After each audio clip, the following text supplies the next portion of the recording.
فیکش رو بهت نندازن. سرم AHA همه ما میدونیم که به شدت با کیفیته و توی 3 روز میتونه پوستتون رو سفید و شفاف کنه و تمام تیرگی‌های بدنتون رو رفع کنه. اما نسخه فیکش توی بازار خیلی زیاد شده. بیایید بهتون بگم که چطور نسخه فیکش رو بتونید از اصلی تشخیص بدید.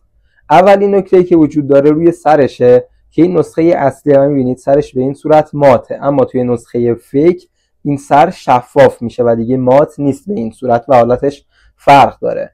نکته دوم که باید بهش دقت داشته باشیم، سرم AHA اصلی به شدت غلیظه و می‌بینید توش به این صورت حباب داره، اما توی نسخه فیک این حبابا رو شما نمی‌بینید و اصلا هم غلیظ نیست و کاملا رقیقه. و سومین راه تشخیص نسخه فیکش از اصل چیه؟ این پرچم آمریکاست که اینجا زده شده. توی نسخه اصلی همینطور که می‌بینید کاملا روشنه و شفافه، اما توی نسخه فیک همین مات و تیره هستش. اگه میخواید این سرم با کیفیت رو زیر قیمت کل ایران تهیه کنید، برای اطلاع از قیمت و شرایط عدد 3 رو کامنت کنید.